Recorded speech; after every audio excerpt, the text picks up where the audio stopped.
This podcast was produced by OAR FM Dunedin with support from New Zealand On Air.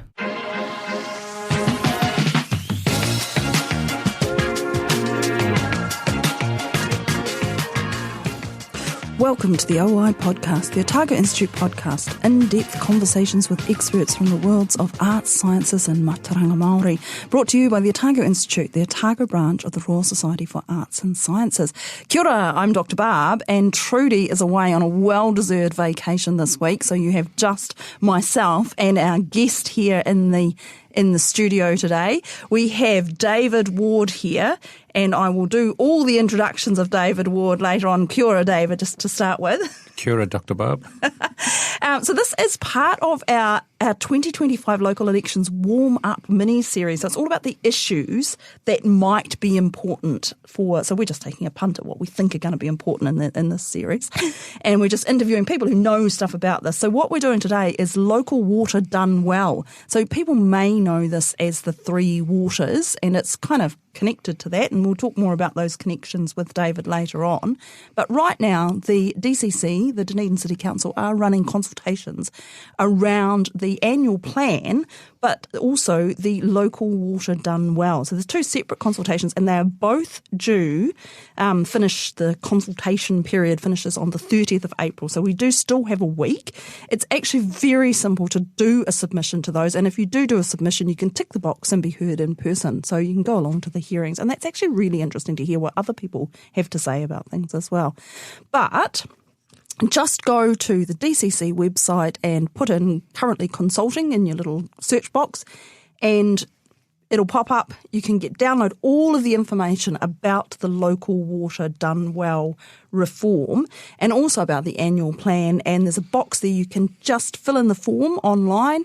If you don't have access to computers, you can always go to the library. There's a lot of drop-in things about that you can talk to the DCC. They've been running them all month, and I think there's a few left. I might be able to check in with David later on when those are. But they're generally at the DCC complex there, where the eyesight building is. So you can just fill in the form, or you can actually just write something out long form in whatever and either drop it into the DCC, mail it to the DCC, although that's getting a bit dicey because we're getting close to the end of the consulting period, or you can just send them an email. So any way you send that in and then just tick that box to say that you want to be heard at the hearings, that's all great. So today we are talking about local water done well. We'll leave the annual plan, the rest of it, to another day. So this is a government-led reform. It's aimed at addressing long-standing water supply, wastewater and stormwater infrastructure challenges across the country. So it's important to remember that this is government-led. So this is legislation coming down from the government saying all councils across the country must get their local water sort of delivery, supply, everything about water sorted out. So the local water done well reform requires all councils to prepare a water services delivery plan and to identify a proposed model for the delivery of water services. The previous government's Three Waters reform was later renamed the Affordable Waters Program, and then the Affordable Waters Program has now been repealed by the current government and replaced with a new program called Local Water Done Well Reform.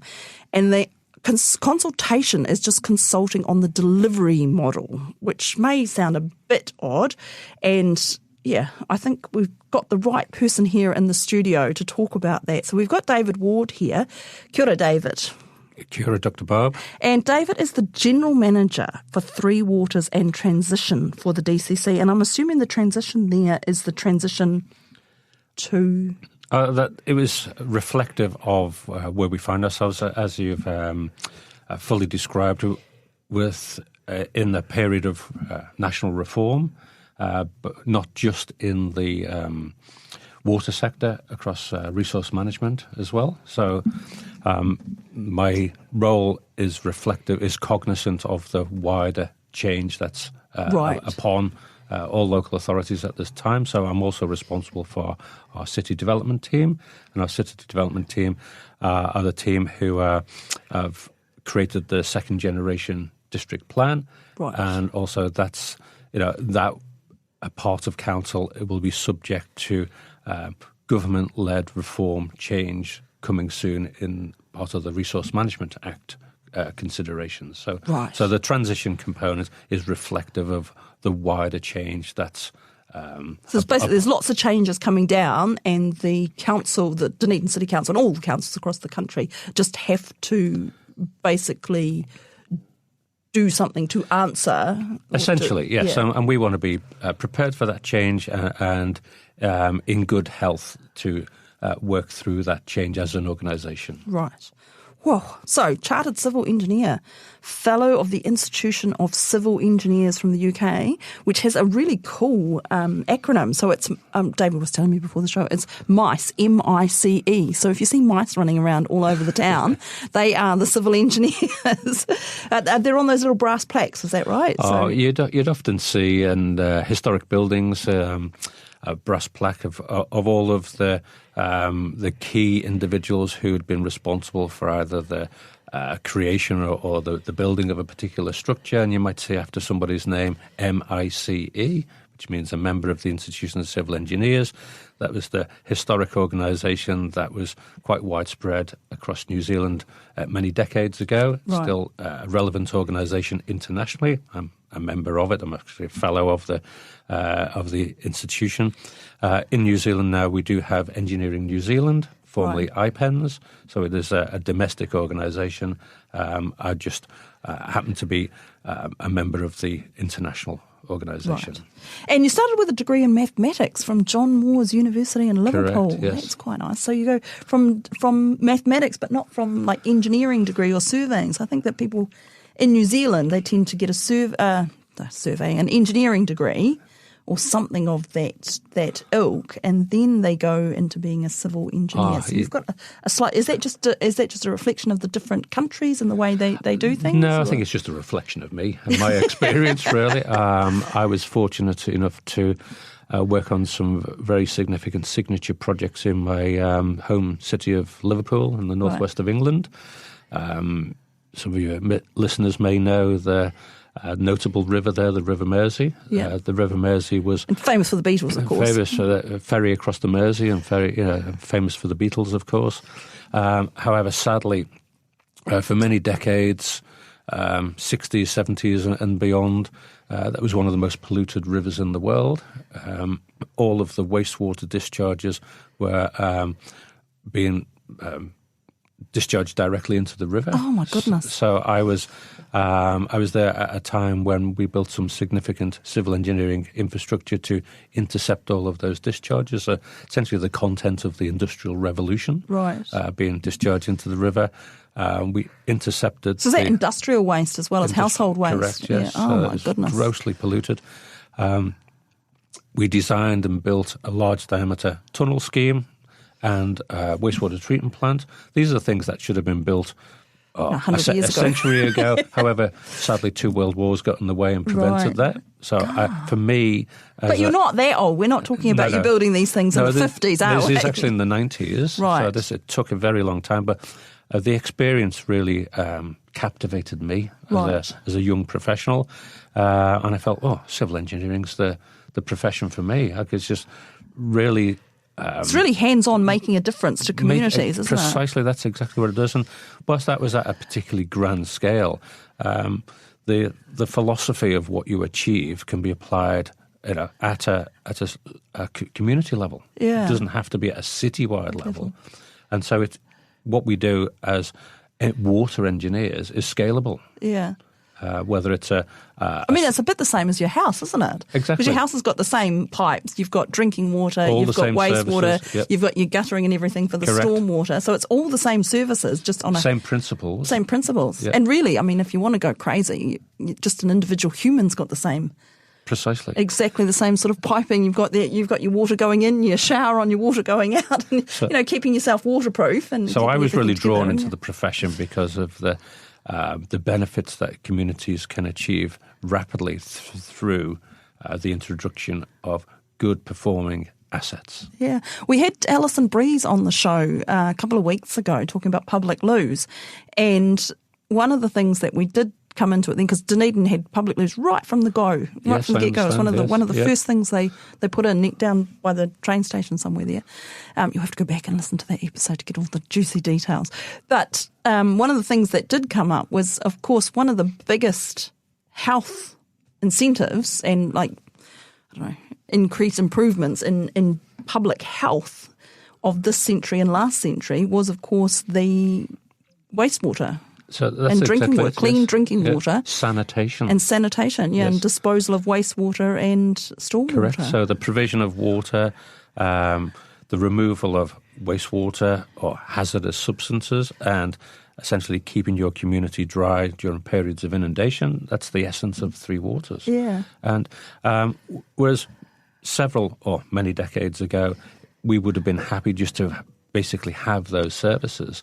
Now we expect a level of service associated with that. So, that kind of makes sense, right? Because we're always trying to improve our well-being as a society. And that's totally appropriate, yes. Yeah, so I think.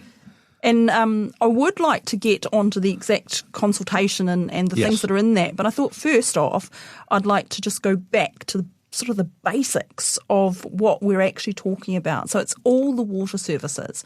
It's drinking water, wastewater and stormwater. Correct. And it's not just the waters, but it's all, of course, the systems and the pipes and everything that control those waters. That's correct, yes. So Dunedin is very fortunate to have key leaders in the water sector for many decades, right from its genesis as the city as we know it today. That thought leadership in town planning and the provision of infrastructure at sufficient scale to provide the necessary services. So Dunedin's very blessed, and we still benefit from that forward thinking today. And famously, Dunedin is one of the largest cities, I think, in the world by area. Correct. And that's because they wanted to have the water catchment. Correct. In the city boundary, so that they had some control over their water sources, which is actually really forward thinking. Yes. And I think we're talking sort of 1860s there, right at the start of the gold rush, probably. And they were preparing for a much larger city. So the town planning considerations at that time were very forward thinking. They were thinking to a horizon of today. Yeah. So what do we need today? So we still benefit from that earlier thinking. However, to provide a service, we need infrastructure. We need assets. We need pipes, pump stations, reservoirs. We need treatment plants. Yeah. So we need all of those elements.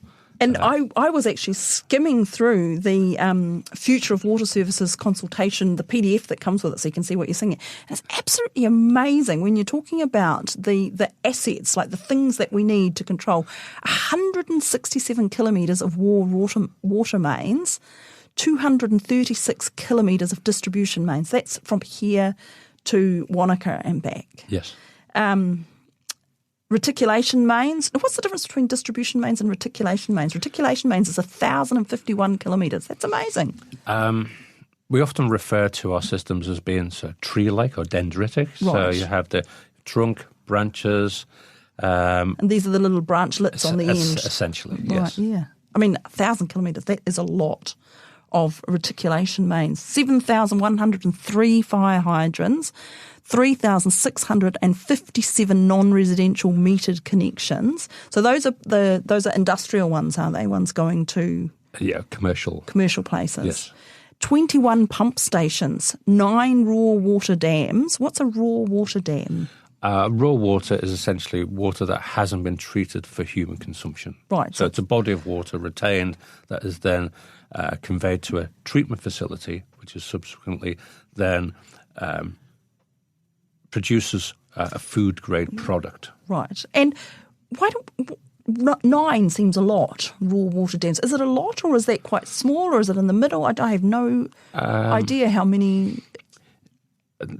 There's no simple answer. It's really what's necessary for the region and for the communities. Right. But we have enough for all of Dunedin. We have enough, yes. How much water, if it stopped raining today, how many days would we have water for? We quantify that in terms of weeks. So we have sufficient water for around about 20 days. Right. Whilst that doesn't sound a lot, it's because we're not taking necessarily from rivers. We take from a catchment that feeds the rivers. Right. So that there's the sufficient water present in the landmass in the catchments. As you say, the wider region is really where the water is retained, and then that's slowly released into the river systems. Right. So it's not that if it doesn't rain for 20 days, we suddenly run out of water. Because obviously we've had periods, not lately, I must say, but we have had periods where it hasn't rained for more than 20 days, obviously. Exactly. But the water's still in the system. Still in the system. So that's, Oh, that's interesting. Yeah. 62 treated water reservoirs and tanks, 7 water treatment plants, and 21 water abstraction points. That seems like a lot of water treatment plants as well.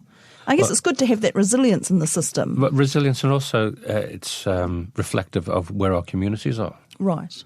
And the appropriateness of having the one central system that has very long pipelines out to where the communities are resident, or do you have treatment where the communities are resident? So we have a mix. Right.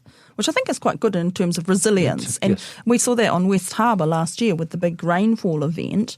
And that mains pipe, and also on the Peninsula community as well. At the same time, we had those pipes go out. But I personally was quite amazed at how quickly, we were on quite strong water restrictions, but actually during that entire time we still did have access to water.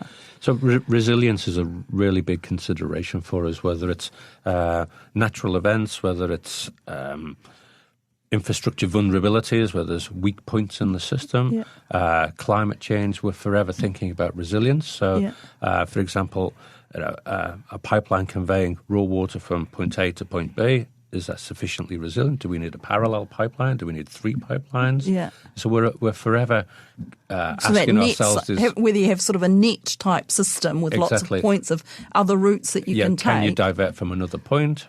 Exactly. Yeah. And it's kind of like it's a bit like you could recognise it as a sort of a spiderweb thing, but it's also a bit like the road system, isn't it? It's exactly like that, yes. Except that it's underground and I think, invisible. Yeah. So you really unless it's not working, unless something goes wrong, you really don't notice it's there. And I think that's the thing with all the water suppliers. Like if the stormwater and the wastewater and the drinking water is all working as it should, the veins of the city. Yeah, then people just don't notice it's there. And then of course, and I don't want to give you a complex or anything.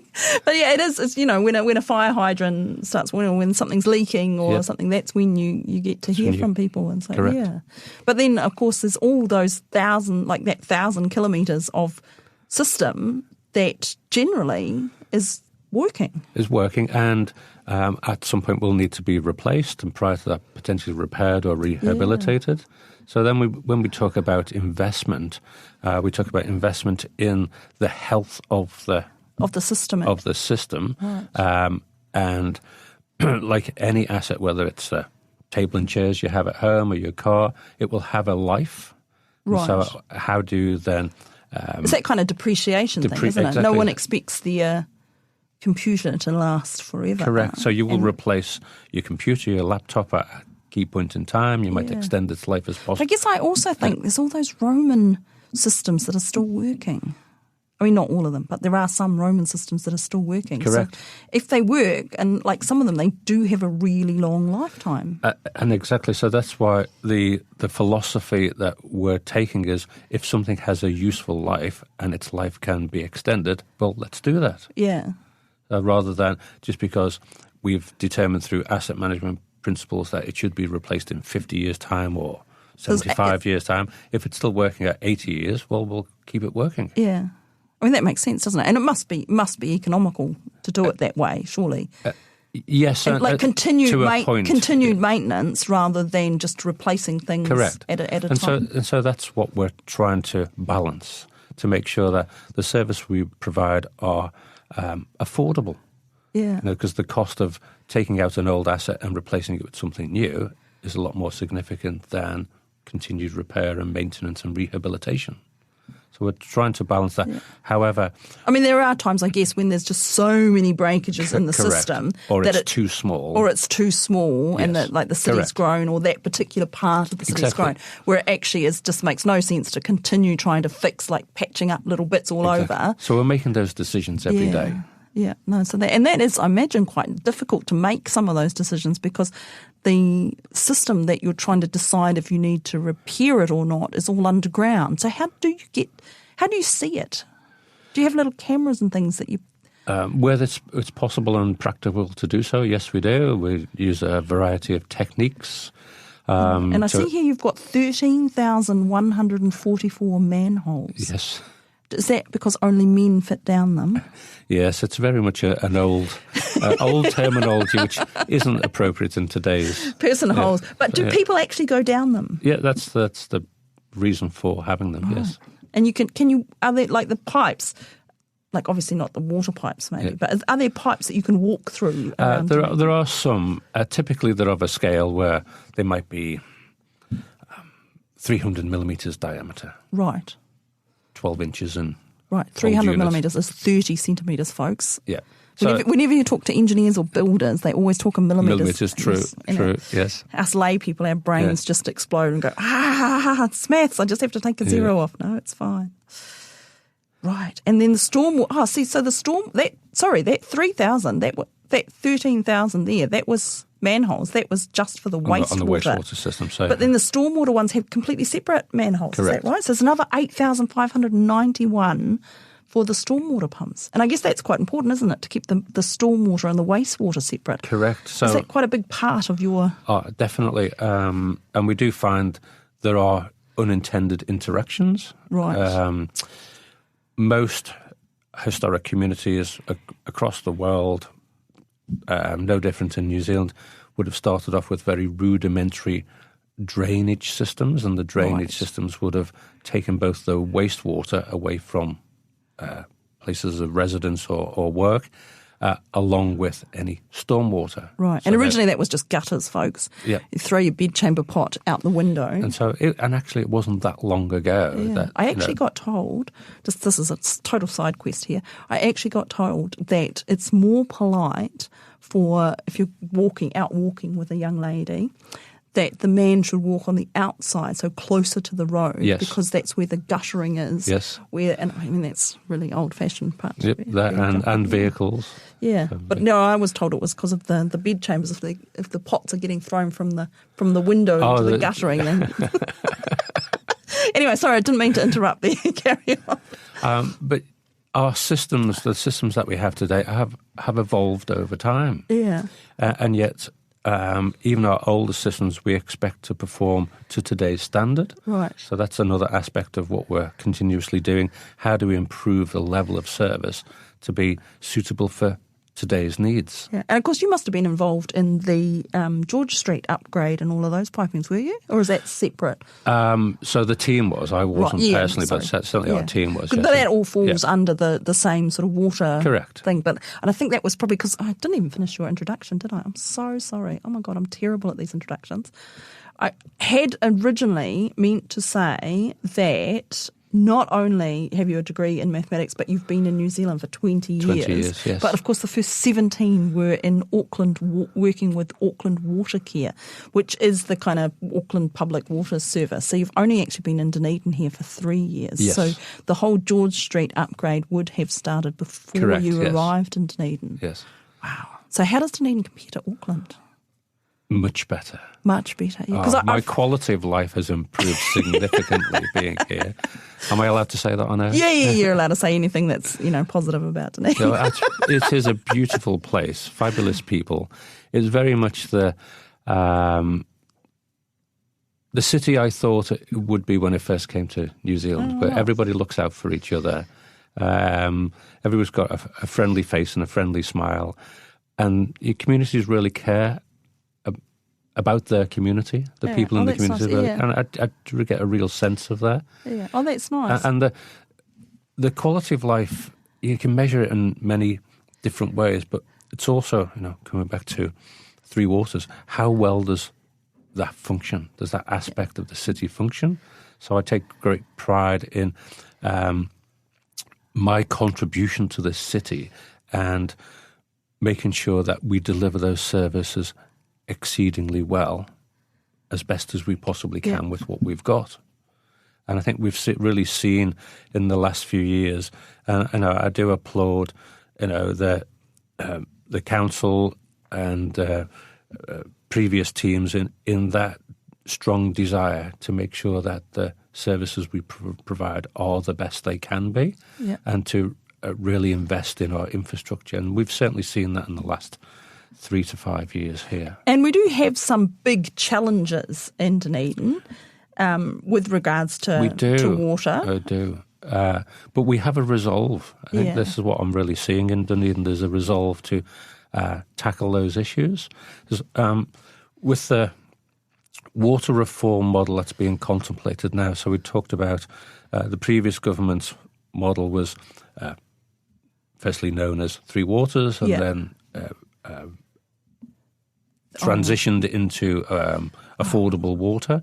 The heart of that was really concerns and a dent in public's confidence, particularly around, I think it was 2016, when there was a gastroenteritis outbreak in Havelock North. That's right, yeah. That was really concerning for that community. I think a third of the local community actually got sick from that. And then through complications, others were seriously ill, and I think sadly 3 people actually died. So that's a really sad moment for from New public Zealand. Water, that's actually quite and then the international perception at that time is the water safe to drink in New Zealand. Yeah. So there's a real dent in the whole pure, like the whole idea of New Zealand is, pure and 100% pure and all that, which is all advertising and it's all kind of government. I don't know, just a little bit propaganda, isn't it? I mean, and our some of our freshwater quality has. I mean, that's outside your remit, obviously, but it's certainly one of the things that attracted me to New Zealand, to come to New Zealand with my family, was that very much the green environment, the safe environment, the outdoors environment is really attractive, and it's a real strong draw to the country. I think the important thing is that we don't take that for advantage, like just take that for granted, rather. Like it is something that I think a lot of myself included, really value, but it's also something that we need to work on and maintain and keep. That's exactly and it. that make sure that the people who are running our various levels of government know that we hold that in the highest possible value. It's exactly. I totally agree. And so that's my role and my part in that, to make sure that we here have pride in what we do and really understand the complexities of what we're dealing with, to make sure that we do deliver to you a food-grade product every minute of every day. Yeah. We take away your hazardous waste and we make sure your place of residence is dry. Yeah, and like the stormwater again is, it's that making sure that the floodwaters don't go everywhere, but it's also keeping any sort of pollutants out of our. Yes.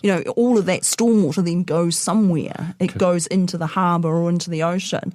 And I know that in the past, when we've had big rain events, we've had some notifications to sort of say to the community at wide, don't go shellfish harvesting, don't go swimming straight after a big rain event. And, what's behind that, if you wanted to comment on that?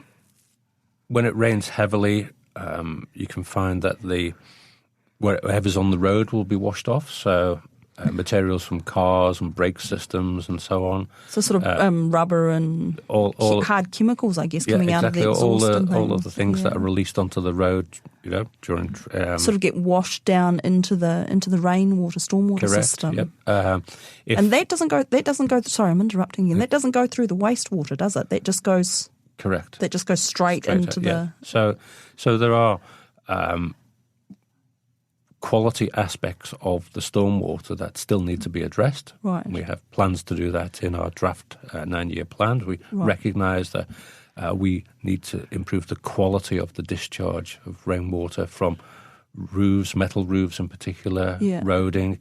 And when there's that interaction between the wastewater system and the stormwater system. So you want to keep those to an absolute minimum. But where there is an /0. interaction, then obviously you've got some of the content of the wastewater system interacting with the stormwater system that is then released to the environment. Yeah. And I guess the other way as well, if you've got the stormwater running into the wastewater system, it's not dangerous, but it can just overload the wastewater system. About. Yeah. So that does happen, and we do our best to prevent it from happening. And noting that many of our systems were designed and built, many decades ago, they were of the thinking of that time and the understanding of that time, particularly in terms of how much would enter those systems and the effects of climate change. Yeah. And of course, our knowledge of environmental and how much the environment can, and just our ability to monitor the environment has increased a lot. It has, and rightly so. Our expectations have increased. Yes, yeah. Absolutely rightly so. Yeah. So knowledge increases expectation, and then that leads to a higher level of service being required. Yeah. And I guess that's all connected to density as well. If you've got 20 people living in a place, the amount of mess that they can make is relatively contained. But then when you get up to 120,000 people, then you've just got that.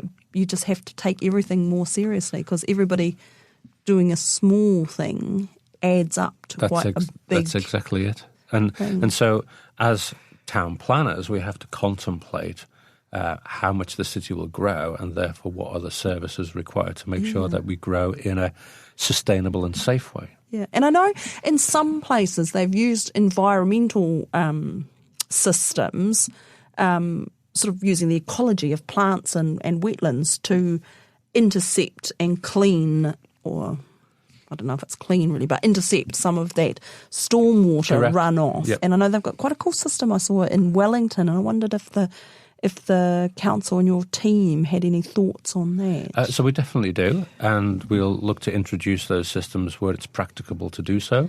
And using New Zealand native plants and wetlands. Absolutely, yes.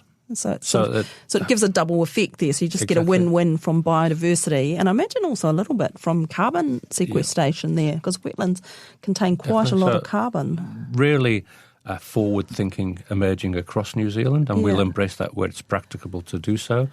The reason why I say that is often those systems are hard to retrofit into established urban environments. Yeah, I can see that. That can be the challenge. But we've got Forbury Park. So we have opportunities. The opportunity presented by Forbury Park. We do have opportunities. An amazing wetland area. And this is the exciting part of the work we do. Whilst it's complex and it requires critical thinking, the exciting part is, again, the replenishment and the refreshing of our communities through the introduction of these well thought through components. Yeah, and I imagine there's climate changes, there's always just the population growth and just maintaining and making things, keeping things up with the expectation of people as research goes. But then with climate change, there's some continuous type effects, but then there's also those extreme events, which of course become bigger and more frequent with climate change. So you're expecting more storm surges, more big rain events, but also more droughts. On the other hand, you've got those swings, and that's when you put more energy into a system, which of course is the basis of what climate change is doing. Yes. You're just getting those extremes more, and that is kind of havoc for someone dealing with all of those water issues. Exactly. And so the coalition government have reflected on the previous model to grapple with all of these complexities, had advocated for the creation initially of 4 large water organisations. Right. So that's on a much bigger scale. So just break the country into four large catchments, really. That was the early thinking from the government of the day. Through public consultation and feedback, the 4 was disaggregated and the suggestion of 10 large entities to cover all of the water services. But the current coalition government's thinking is very much, and there was disquiet around the models of either 4 or 10, sufficiently so for this government, once they were elected, to set in train their policy position. Their policy Right. position is local water done well. So this means that every council in the country, and I think there's something like 80-something council, 87 maybe, I don't know. There's a lot. And Dunedin actually is quite a big council. Relative, Yes. I mean, it's not Wellington, it's not Christchurch. One of the top five. But it is one of those big ones. Yep. And also by area, as we said before. So it has a large amount of our water catchment is in the Dunedin City Council. Yes. So in many ways, it might be easier for Dunedin to control and therefore model and work out what we're going to do and how we're going to do it. Do you want to talk about some of the disadvantages and advantages? Oh, yes, we do actually have to get on to consulting about the delivery model as well. So I won't get you too sidetracked into the things, but it strikes me that it's more or less the same thing as Three Waters and the affordable water thing. Essentially. In that they're all dealing with drinking water, wastewater and stormwater. That's exactly it, yes. And to me, the main difference seems to be the scale that you're actually approaching the challenge of delivering those to everyone in New Zealand. Yes. So, it's whether it's on a half an island scheme or a catchment scheme or a city council scheme. And what we're dealing with at the moment is a city council scheme. So let's discuss that. Yeah, so that's exactly it. And so just to, again, just provide a little bit more context, previous government had a mandated model of either 4 or 10 organisations to be established. And because of the, disquiet that was being expressed across the country regarding that, this government has said, well, actually, we'll leave it to you, the local council, to decide what you believe is necessary for you. So you can still join up with other councils? Correct, yes. And are you looking at doing that, or is the Dunedin City Council looking at doing that? So the two options that have been put forward for consultation is either to have a standalone business unit within council, so essentially as we are today. Right. So what does that mean? That just means that all of the people who are working in delivering that and all the decisions are made in council. Correct, yes. So we have a department within council providing the Three Waters services. The alternate proposal, which we're consulting on, is to create an independent council-controlled organisation. So that would be similar to what we have with the electricity, with Correct, Aurora. Correct, yes. So that's a council-controlled organisation. Right. And so that new organisation, if it were to be created, would have a professional board of directors, and there would be governance, indirect governance from our elected members through to the organisation by way of a statement of intent or particular things that the organisation is required to do. So it'd still be part of the council family, it'd still be owned by council. Right. The assets are owned by council, but it has a level of independence to provide those services in a way that the council direct. There's different operating environment, and one of the differences that is that the way in which they can fund their activities through debt provision is different to if it's within Debt council. limit goes from 280% up to 500%. So what the government are advocating for those who wish to create a council-controlled organisation is that they can fund their activities differently. Right.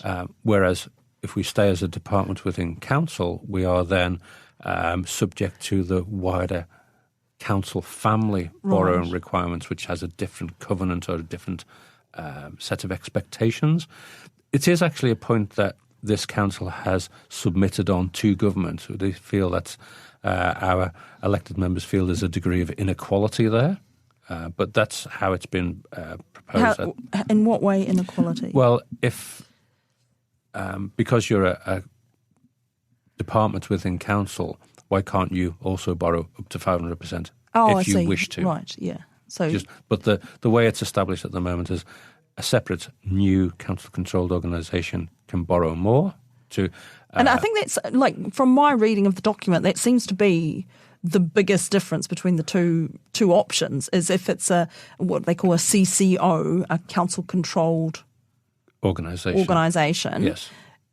It's basically you're expecting the same, like the council still owns it. The council still is the sole shareholder of it. They still own that organisation and all the assets there, and that organisation still takes direction from the elected council, and it would still be expected to integrate completely with all the other council services, however they do now.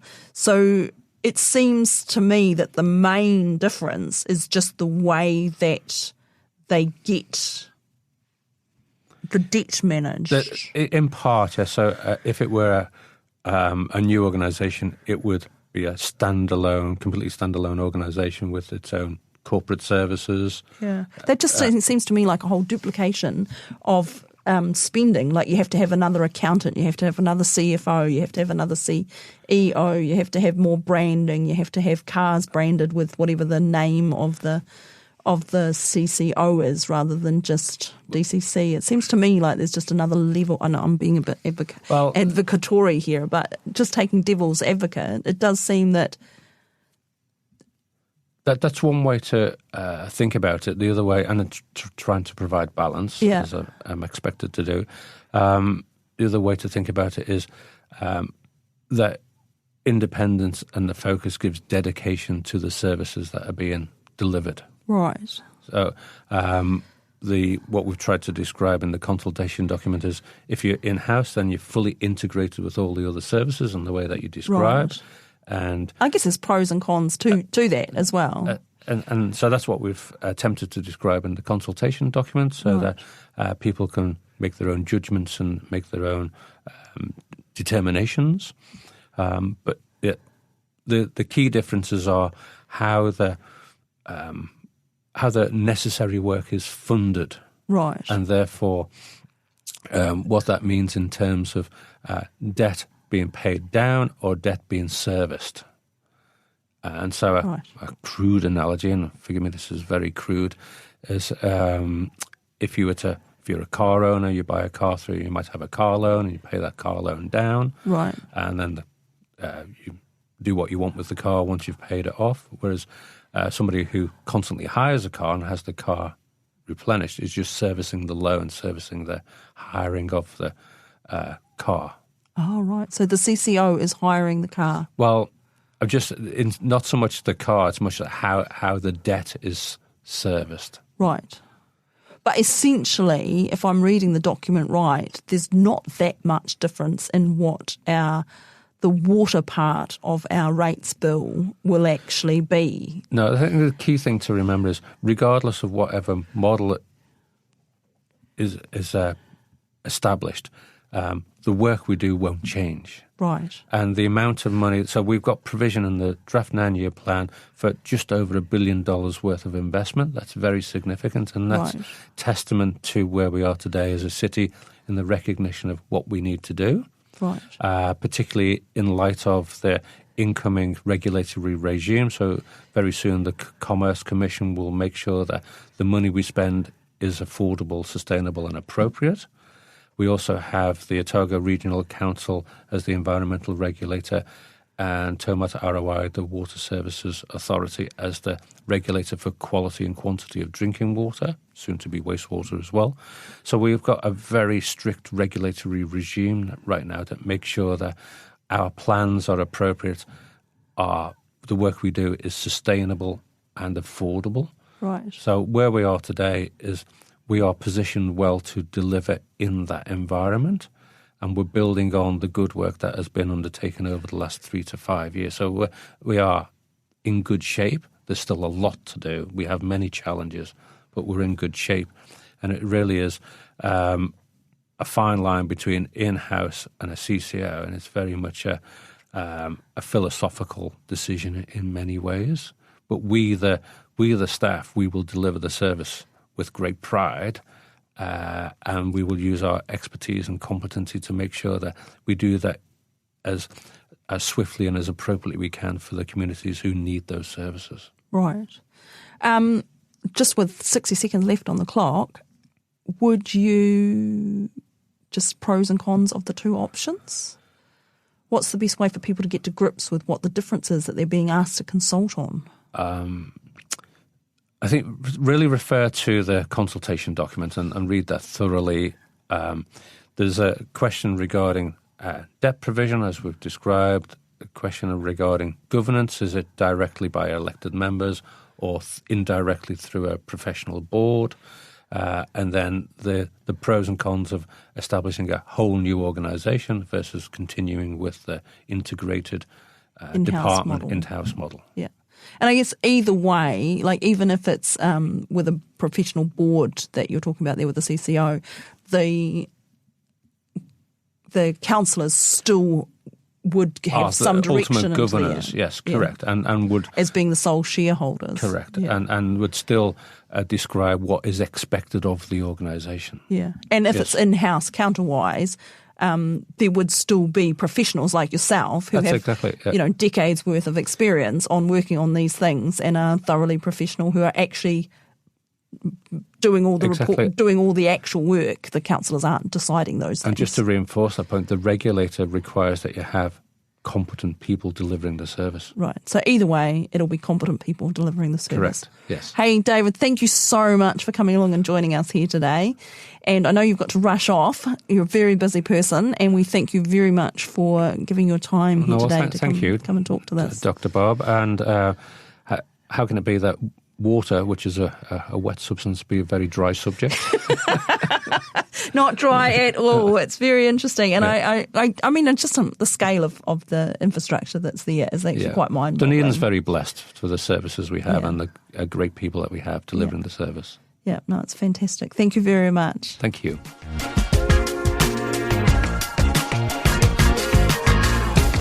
You've been listening to the OI podcast with Dr Barb. This episode is part of our Local Election 2025 warm-up mini-series where we focus on getting the background, context and information about the issues out to the voting public.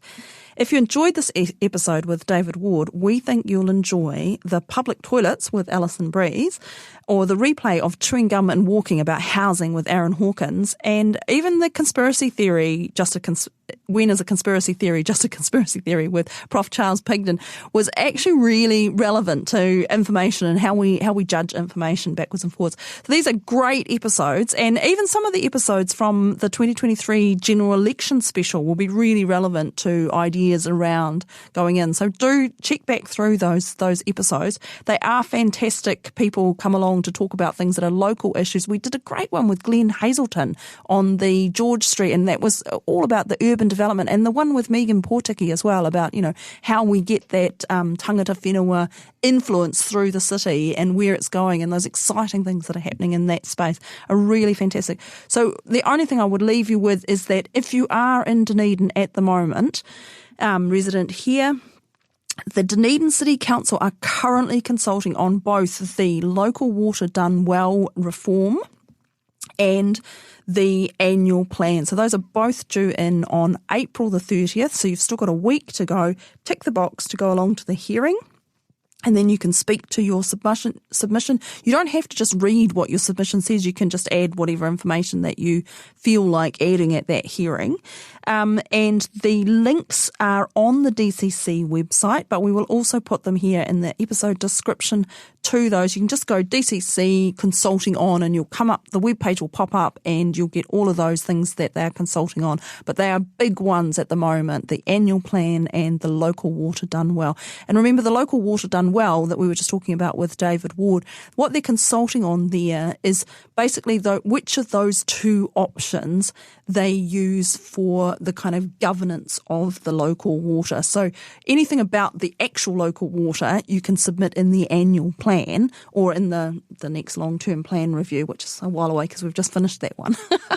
But the annual plan you can submit on those general things. So just that consultation there for the local water done well is those two potential delivery models. And it's the in-house model, which is the one that's favoured by the current DCC council.